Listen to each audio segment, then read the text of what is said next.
Everybody, hope you're doing well. Today we are breaking down Proverbs chapter 3, verses 1 through 4. I'm super excited about it.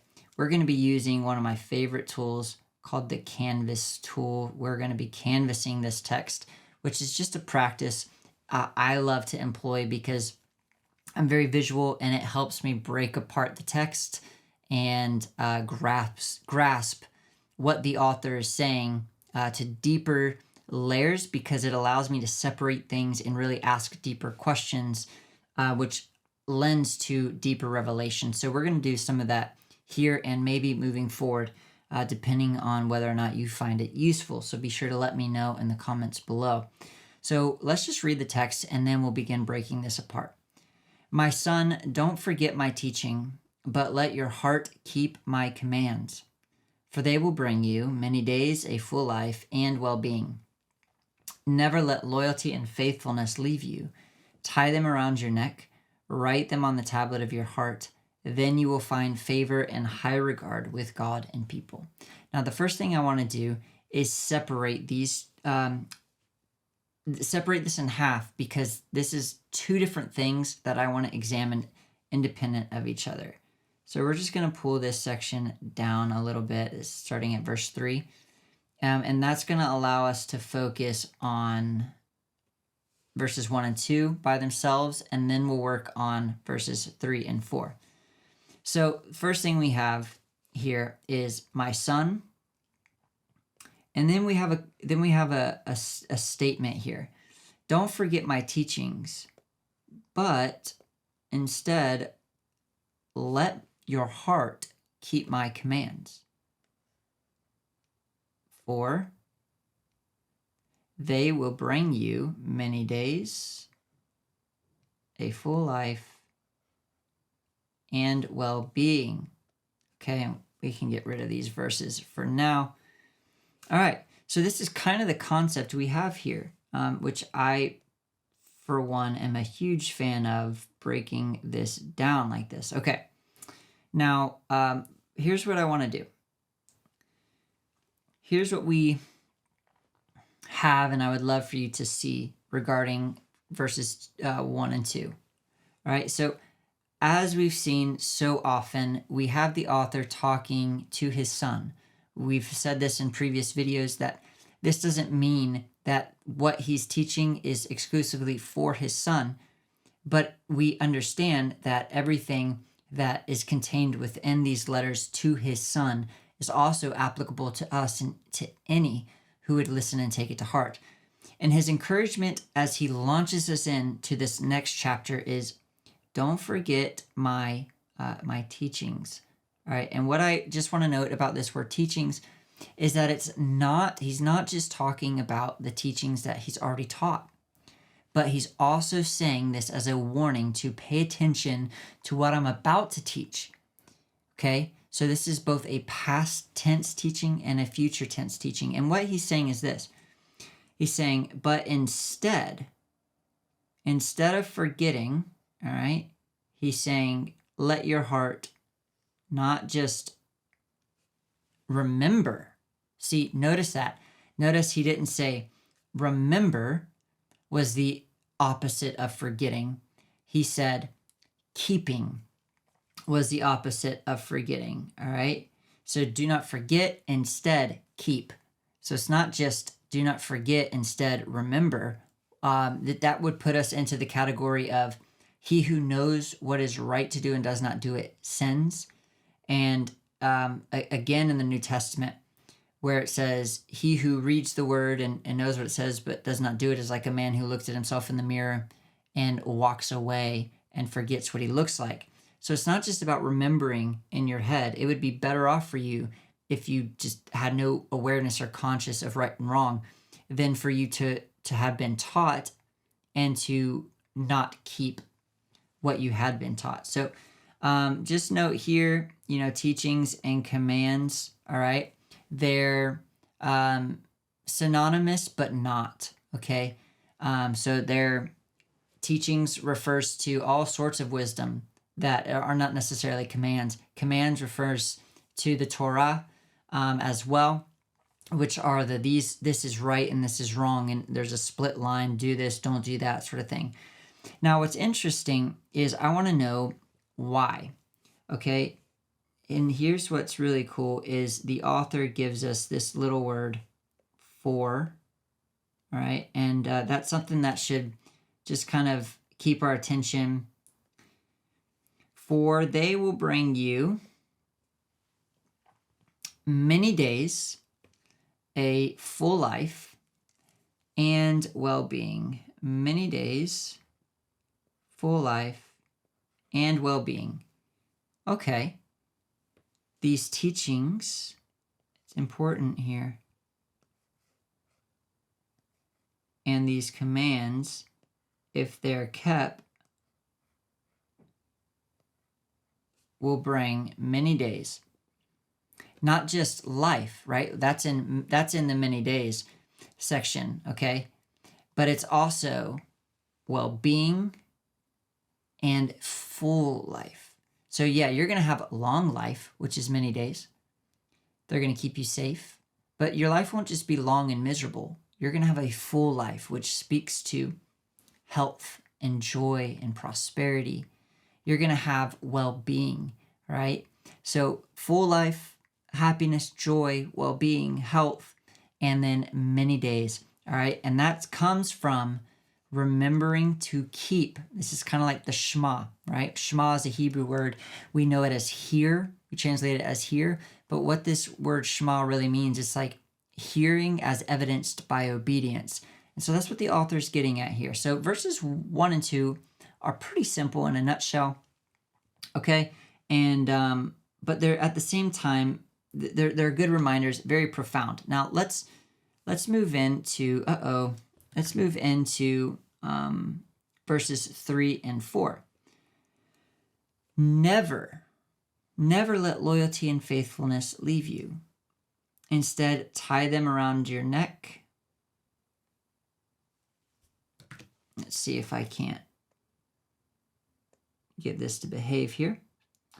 Tie them around your neck and write them on the tablet of your heart. Then you will find favor and high regard with God and people. Now, I wonder if I can... Okay, I'm just going to leave it as it is. Now, loyalty. What I want you to know about loyalty is noted in this card here. And then I also, for the sake of time, I'll go ahead and pull this one up as well. It is used 245 times. The Hebrew word is used 245 times throughout the Bible, or the Old Testament. All right, and you can see here how it's translated: faithful, love, kind, kindly, kindness, loyalty, love, loving, faithfulness, faithful, kindness. These things. Why is that? All right, do those words sound familiar to you? They all have the same Hebrew word, chesed.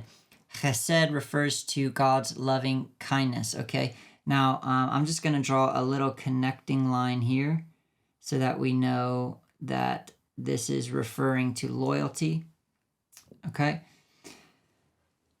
And then we also have this word faithfulness that I really want us to dial into. So first it's saying, don't let chesed leave you, and also don't let faithfulness, okay, leave you.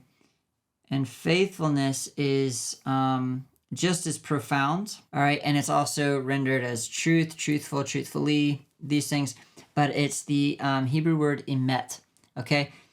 And emet talks about trustworthiness, okay? That's really the root of it.